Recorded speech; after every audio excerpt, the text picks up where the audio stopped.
मैं जब श्मशान साधना करता था तो कपालिक साधना में एक बार एक महाप्रेत ने हमसे कहा कि एक फल छोड़ दो।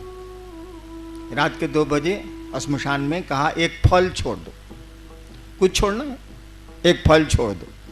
हम सोचते सोचते सोचा साला का छोड़े। हम कहा जी ककड़ी नहीं खाए। हम सोचा कि यह एगो है जिसको छोड़ा जा सकता है। हम कहा ककड़ी नहीं खाए तो हो गया, एगो फल छोड़ दो। ककड़ी भी फल है, मैंने फल छोड़ दिया। जब शिव गुरु हो गए तो सतीसवा बक्सर से ककड़ी ले आता था, मैं प्रेम से खाता था। कहा कि मैंने वादा वहां किया था, शिव के सामने थोड़ा ही किया था, मैं प्रेम से खाता था। तो हमको आपको भी उस घर को छोड़ देना चाहिए। जो गुरु कहते हैं उसको ईमानदारी से करने की कोशिश करिए, करिएगा, परिणाम आपको मिलेंगे। मिल रहे हैं तभी इतनी भीड़ है। कितना हुआ, कितने साल बीते हैं शिव चर्चा के, कितना वक्त गुजरा है। अरे कमरे से बाहर मैंने शिव चर्चा शुरू की थी 1990 में, 22 साल न हुआ है। 22 साल में बिहार यूपी में कौन गांव कौन गली बची हुई है जहां शिव चर्चा नहीं होती है। परिणाम है तब ना है। हम लोग कहां जाते हैं, मैं तो आजकल निकलता भी नहीं।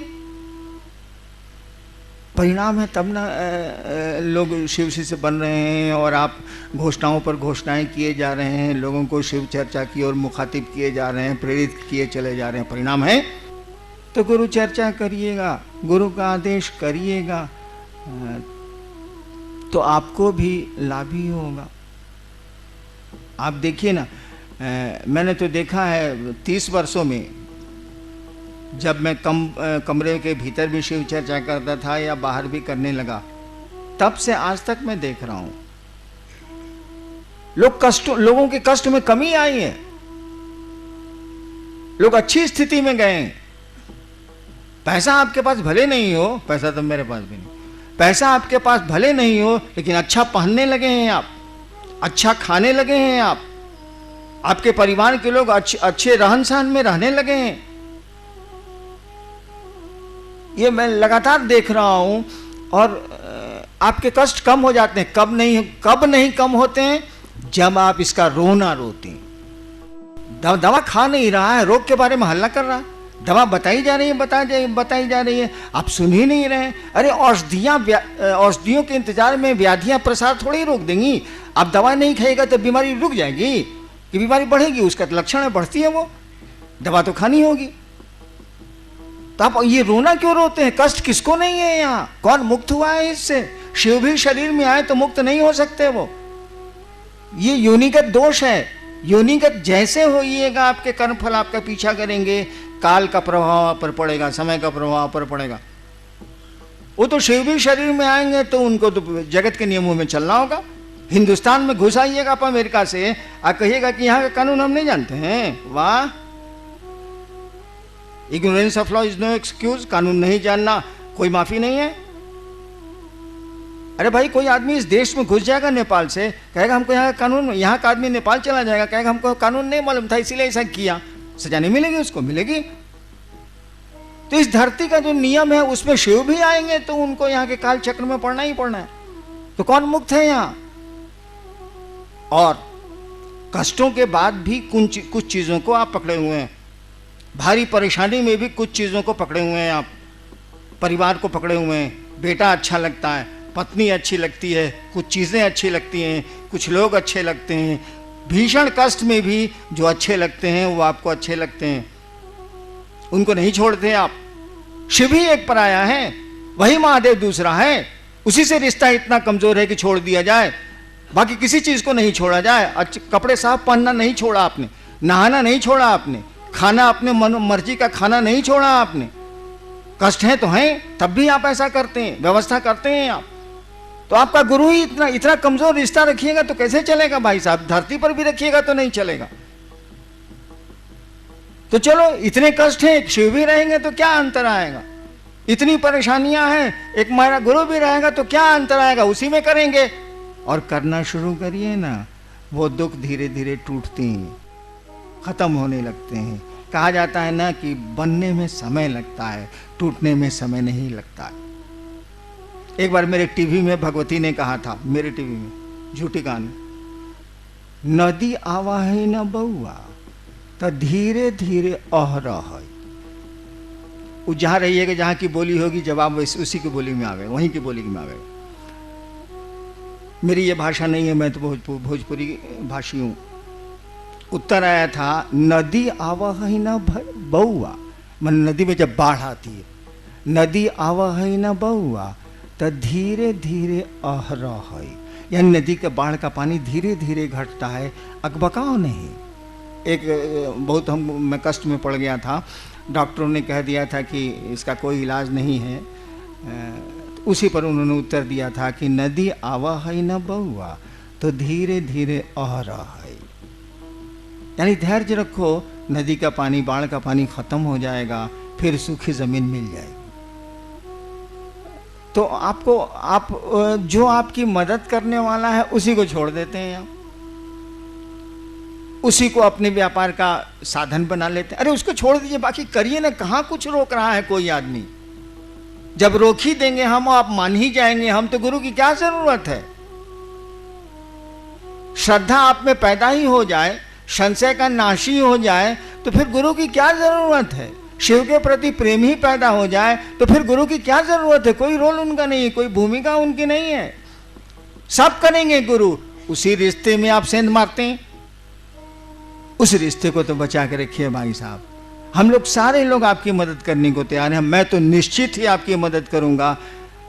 बस गुरु का आदेश, उनकी नियत से आप करिए, जो वो चाहते हैं वैसी नियत पैदा करिए, ऐसी ही उनसे दया मांगिए, और देखिए जिंदगी बदल जाएगी, खुशियां वापस लौट आएंगी।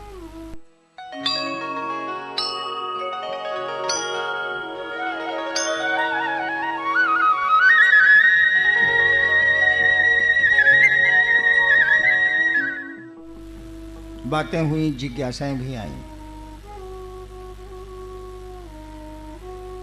मैंने जो देखा या सुना, किसी ने शिवलिंग पर पूछा, किसी ने कहा कि अन्नू भैया सार्थकता बोलते हैं शिव की, शिवलिंग की, साहब कुछ नहीं बोलते। किसी ने कुंडलनी साधना पर पूछा, हालांकि आज विषय कुंडलनी साधना का नहीं था। एक बात समझिए, इस पूरी दुनिया का रहस्य क्या है। बात हुई है इस पर, कई वक्ताओं ने इस पंक्ति को अपनी चर्चा में कहा कि पूरी सृष्टि उस शिव की इच्छा से निर्मित है, उस ईश्वर की इच्छा से निर्मित। ध्यान दीजिएगा, आप भी निर्मित हैं उसी की इच्छा से। ये खुदा की खुदाई है, उसकी इच्छा से यहां सब कुछ निर्मित है, चल भी रहा है, टूट भी रहा है, फिर निर्माण हो रहा है। क्या वह इच्छा आपके पास है? मैं महोत्सव में नहीं बोल रहा, इसीलिए समझने की कोशिश करिए। वह इच्छा आपके पास भी है। क्या नहीं बनाए हम लोगों ने, बनाते चले जा रहे हैं। बीमारियों से लड़ने के साधन, रहने की व्यवस्था, आवागमन के नए नए उपाय, आवाम, क्या नहीं बनाए। किस चीज से बनाए? अगर सोचा नहीं होता, अगर संकल्प नहीं लिया होता, न टेबल बनता, न मकान बनता, न हवाई जहाज बनते, न पनडुब्बियां बनती। किसी ने सोचा, ज्ञान लिया, क्रिया की, यानी मूल बात है उसकी सोच, उसकी इच्छा। उसकी इच्छा, उस कहा जाता है कि शिव की इच्छा में तो बड़ा बल है, उसकी इच्छा ही शक्ति है। कहा जाता है शिव की इच्छा ही शक्ति है। शिव शक्तियों से जाने जाते हैं, उसी की इच्छा से वो जाने जाएंगे। वो आप में भी आई है। और बहुत कुछ तोड़ते हैं आप, बहुत कुछ बनाते हैं आप, बहुत कुछ रखते हैं आप, और इसके पीछे एक ही रहस्य है, आपका संकल्प। संकल्प शब्द का प्रयोग इसीलिए किया गया है कि आपकी इच्छा थोड़ी कमजोर है उस ईश्वर से। आप अस्पताल जा रहे हैं, नहीं भी जा सकते हैं, आप सर्कस देखने गए हैं, लौट आ सकते हैं, कोई घटना आपको वापस बुला सकती है, यानी इच्छा है आपकी कि आज सिनेमा जाएंगे, सिनेमा हॉल में बैठे भी हैं आप सिनेमा देखने को, और दुर्घटनाएं आपको घर भेज देती हैं, दूसरी जगह भेज देती हैं, और आपको जाना पड़ता है। यानी इच्छा तो है सिनेमा देखने की, लेकिन वो इच्छा टूट गई, किसी ने तोड़ दिया या टूट गई। यानी हमारी आपकी इच्छा है कमजोर, लेकिन यही इच्छा जब संकल्प का रूप लेती है, यही इच्छा जब भाव का रूप लेती है, एक ही चीज है वो, प्रेम, भाव और विचार। इच्छा जिसको बोलते हैं, इच्छा में विचार ही है, थॉट्स है। वही इच्छा जब मजबूत होती है तो आप इसको भाव शब्द देते हैं, है वही। यही भाव जब मजबूत होते हैं तब आप प्रेम या दुश्मनी जो कहिए आप प्रेम का रूप देते हैं, है वही। पानी वही है जो भाप भी बना है, या भाप वही है जो पानी भी बनता है, और बर्फ भी है वही। यानी उस सृष्टिकर्ता के पास जाने के साधन आपके पास हैं, क्योंकि उसने अपनी इच्छा से पूरे जगत का निर्माण किया है। आप अपनी इच्छा से शिव के पास जाएंगे, वो ऊर्जा आपको दी हुई है, वो अस्त्र आपके पास है, वो साधन आपको दिया हुआ है। आपकी इच्छा कमजोर है, इसीलिए कहा जाता है कि इस भाव होगा तो शिष्य बनेंगे आप, भाव होगा तो देवता लभ्य होंगे, भाव होगा तो देवताओं का दर्शन होगा। कुछ नहीं है, ये आपकी इच्छा है और कुछ नहीं है। इच्छा अभी होती है फिर टूट जाती है, लेकिन इच्छा जब ठहर जाएगी तो उसके रूप बदलेंगे, उसके परिणाम भी बदलेंगे। रहेगी मटेरियल वही है, सामान वही है, वेस्ट वही है, हाइड्रोजन 2 ऑक्सीजन 1 उतना ही है। पानी में, बर्फ में, भाप में मटेरियल तो एक ही है। मटेरियल आप ही के पास, वो इच्छा का मटेरियल है, उसको आप